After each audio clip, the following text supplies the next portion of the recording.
स्वाभाविक स्थिति में यही दिखता है कि कुछ न कुछ करते रहने की प्रवृत्ति इंसान की। वात्सल्य में ही मां है गीता। गीता ने कहा ठीक है, अगर तुम्हारी प्रकृति यही है कि कुछ करते रहना, करो, लेकिन कर्मों को संवार लो, अच्छे से कर लो। और उसके लिए गीता ने कर्म योग की व्यवस्था दे दी। इमोशनल लेवल पर रहने वाले लोगों के लिए गीता ने भक्ति योग की व्यवस्था दे दी कि अपनी इमोशंस को, अपनी भावनाओं को केवल संसार से नहीं जोड़े रखो। संसार से जोड़े रखोगे तो बात बात में टेंशन, बात बात में रोना। ये देखा जाता है कि जो इमोशनल लेवल के लोग होते हैं ना, जल्दी से भावुक हो जाना जरा जरा सी बात पे, उनको आप देखेंगे ना उनके हंसने का पता लगता है ना उनके रोने का पता लगता है। कब वो हंस पड़े कब वो रो पड़े। एक बिल्कुल प्रैक्टिकल सी बात आप देखेंगे, जरा सी बात कुछ अनुकूल हो गई तो एकदम उछाल आ गया, और जरा सी बात प्रतिकूल हो गई एकदम मन को गिरा दिया। ये इमोशनल लेवल पे रहने वालों का हाल होता है। और उनकी स्थिति आप देखेंगे, बिल्कुल एक प्रैक्टिकल प्लेटफॉर्म है गीता।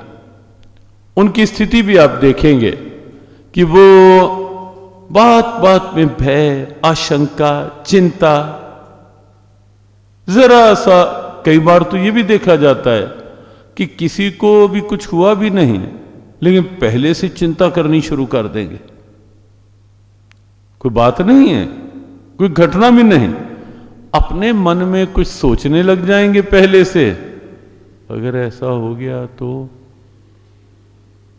अगर कोई ऐसी घटना घट गई तो क्या होगा, अगर ऐसी स्थिति ना बनी तो क्या हो। ये इमोशनल लेवल पे रहने वाले लोग। और स्वयं की सोच और स्वयं को उसमें उलझा लेंगे। स्वयं की सोच स्वयं के लिए टेंशन बना लेंगे। भगवद गीता ने कहा कि इमोशंस को संसार के साथ जोड़े रखोगे तो यही हाल होगा, और इमोशंस को प्रभु के साथ जोड़ लोगे तो मन स्थिर रहने लगेगा। या एक शब्द में कहें, इमोशंस, भावनाएं संसार से जुड़ेंगी तो आसक्ति बन जाएंगी, और भावनाएं प्रभु से जुड़ेंगी तो भक्ति बन जाएंगी।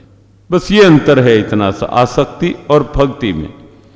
अपने मन की जो फीलिंग्स हैं, जो इमोशंस हैं, वो हर समय संसार से जोड़े रखने का मतलब बस वहीं की अटैचमेंट।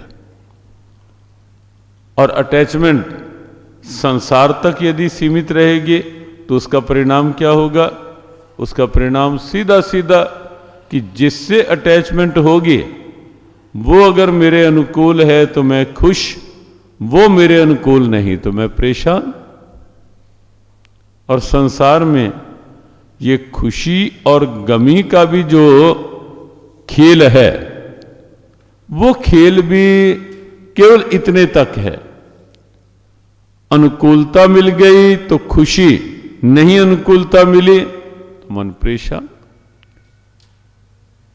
और अगर प्रभु से मन जुड़ गया, वो स्थिति, वो आसक्ति नहीं, वो भक्ति बन जाती है। तो तीन तरह के लोग, कुछ लोग शरीर के धरातल पर कर्म की स्थिति, हर समय कर्मों में प्रवृत्ति। गीता ने कहा कर्म योग को आगे ले लो।